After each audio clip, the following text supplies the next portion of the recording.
firman Allah dalam surah Al-Baqarah mengatakan bahwa dzalikal kitabu la raiba fih, bahwa Al-Qur'an itu tidak ada keraguan di dalamnya. Hudal lil muttaqin, dan petunjuk bagi orang-orang yang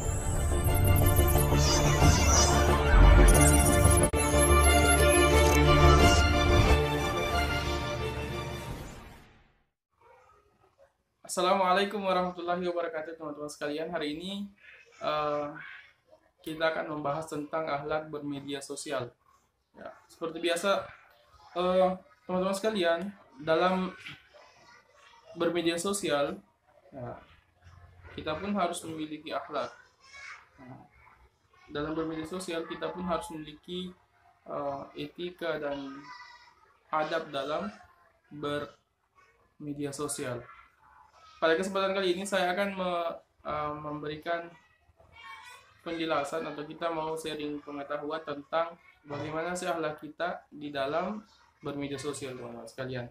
Yang pertama adalah dalam bermedia sosial kita harus berlandaskan kepada Al-Quran dan Sunnah Rasulullah Shallallahu Alaihi Wasallam. Artinya, teman-teman sekalian, kita harus mengedepankan bermedia sosial berdasarkan aturan dari agama kita, yaitu agama Islam. Ini khusus untuk teman-teman yang beragama Islam, yang harus sesuai dengan tuntunan agama Islam, sesuai dengan Al-Quran dan kemudian sesuai dengan Sunnah. Saya pikir bahwa kalau kita sudah berbicara tentang Al-Quran dan Sunnah, maka tentunya ini adalah pedoman yang baik. Ini adalah pedoman kita di dalam menjalankan kehidupan apapun di dunia ini. Aktivitas keseharian kita itu berpegang kepada Al-Quran dan Sunnah. Nah, seperti firman Allah dalam surah Al-Baqarah mengatakan bahwa dzalikal kitabu la raiba fih, bahwa Al-Quran itu tidak ada keraguan di dalamnya. Hudal lil muttaqin, dan petunjuk bagi orang-orang yang beriman. Makanya, teman-teman sekalian, yang pertama yang harus kita lakukan adalah mengedepankan Al-Quran dan Sunnah dalam bermedia sosial. Ini yang pertama, karena Al-Quran dan Sunnah itu adalah merupakan pedoman kita dalam menjalankan aktivitas kita di dunia ini, agar kemudian bermanfaat dunia dan bermanfaat juga kehidupan kita di akhirat. Yang kedua, teman-teman sekalian, adalah kita menggunakan media sosial sebagai sarana dakwah amar ma'ruf nahi mungkar, wal mau'izatil hasanah. Kita menggunakan media sosial ini sebagai sarana untuk berdakwah, mengajak kepada kebaikan dan mencegah kepada kemungkaran dengan hikmah, wal mau'izatil hasanah. Seperti dalam Al-Quran surah An-Nahl ayat 125 yang mengatakan bahwa uda'u ila sabili rabbika bil hikmah wal mau'izatil hasanah wajadilhum billati hiya ahsan, bahwa sesungguhnya hendaklah kita mengajak saudara-saudara kita yang belum paham tentang agama Islam, hendaklah kita mengajak saudara-saudara kita yang paham tentang agama Islam untuk menjalankan Islam dengan baik dan sebaik-baiknya sesuai dengan kemampuannya masing-masing. Jadi kita mengajak mereka, berdakwah kepada mereka dengan cara yang baik-baik sesuai dengan kapasitas kemampuan mereka. Jadi berdakwah itu pun, kalau kata Dr. Usman Jasad mengatakan bahwa kita harus melihat mad'unya, kita harus melihat objeknya, siapa yang kemudian akan kita sampaikan, berikan penyampaian tentang agama Islam ini. Kita harus lihat siapa dia. Kalau misalkan yang kita berikan ajakan adalah orang-orang yang orang-orang yang awam, maka kita sesuaikan dengan kemampuannya. Kalau kita bertemu dengan orang-orang yang ingin mengajak orang-orang yang berilmu, maka kita harus sesuai dengan apa yang kemudian dipahami oleh orang-orang yang berilmu itu. Jadi seperti itu, teman-teman sekalian, untuk di media kita, bagaimana kemudian kita berakhlak di media sosial. Yang ketiga, teman-teman sekalian, kita harus menjaga nama baik agama kita dengan menyebarkan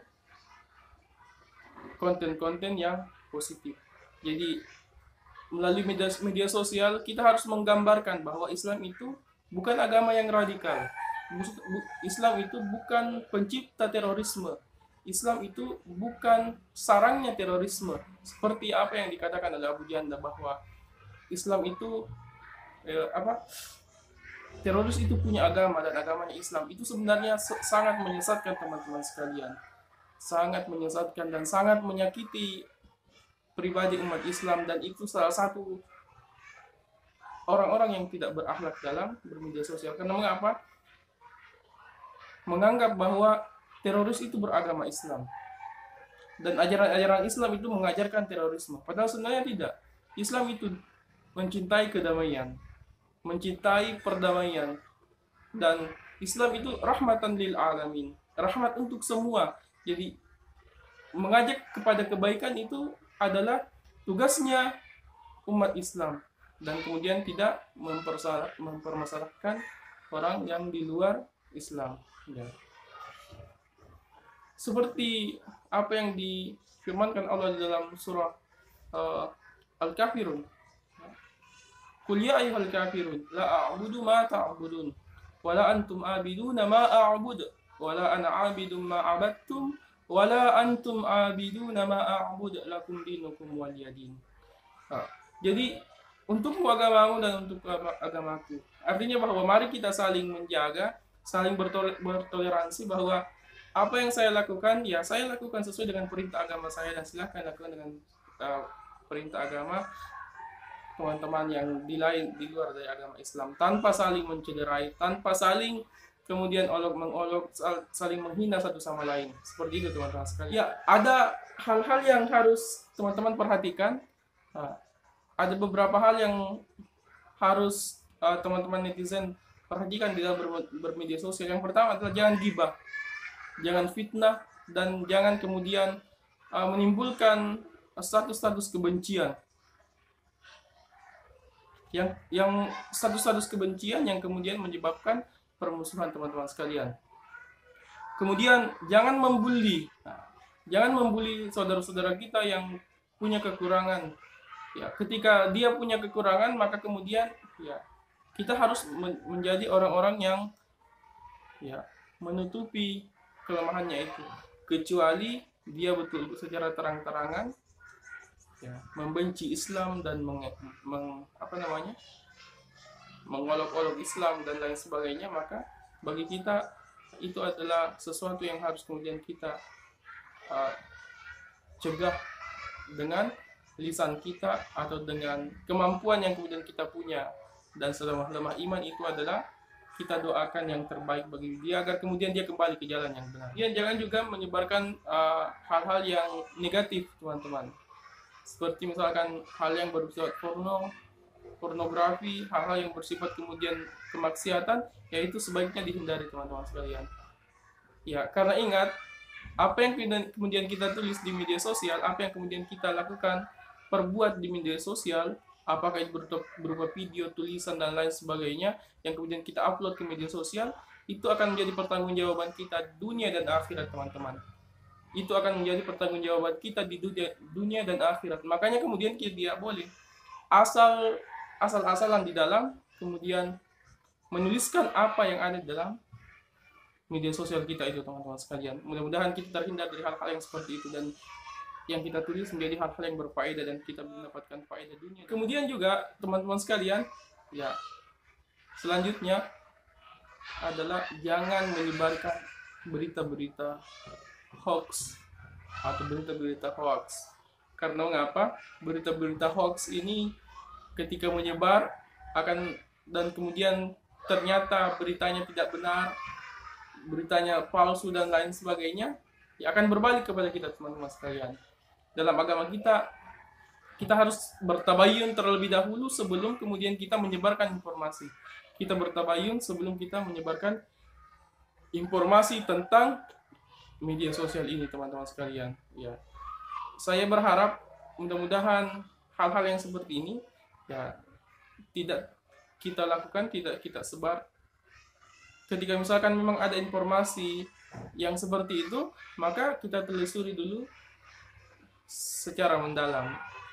Nanti ketika ada kesimpulan yang jelas, baru kemudian kita sebar. Informasinya jelas, siapa yang memberikan jelas dan dapat dipertanggungjawabkan oleh orang yang memberikan informasi, maka ya, saya pikir itu bisa disebarkan teman-teman sekalian.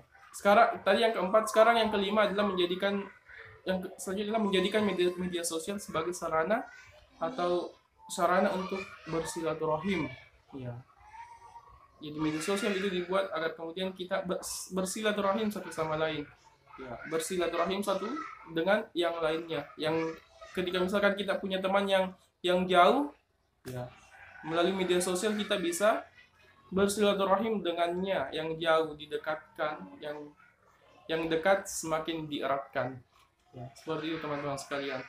Ya, kita bisa berkomunikasi dengan sahabat kita yang jauh di sana melalui media sosial dengan chattingan di Messenger, Twitter, atau WhatsApp, Instagram, dan lain sebagainya. Saya pikir kita bisa bersilaturahim dengan mereka melalui media sosial. Makanya jadikan media sosial sebagai sarana agar kemudian kita bersilaturahim dengan baik. Saya pikir itu yang bisa saya sampaikan teman-teman sekalian. Sebenarnya masih banyak, masih ada beberapa hal dari video ini.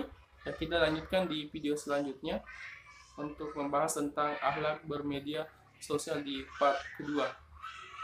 Semoga bermanfaat bagi diri saya secara pribadi. Mudah-mudahan menjadi bahan evaluasi bagi saya juga dalam bermedia sosial, dan mudah-mudahan teman-teman bisa mendapatkan pelajaran dari video ini. Bantu saya sebarkan video ini agar kemudian menjadi amal jariah bagi saya di dunia dan di akhirat teman-teman. Dan jika teman-teman menyebarkannya, mudah-mudahan Allah membalas segala amal kebaikan teman-teman dan kemudian menjadikannya juga amal jariah di sisi Allah Subhanahu wa taala. Billahi fisabilil haq fastabiqul khairat. Assalamualaikum warahmatullahi wabarakatuh.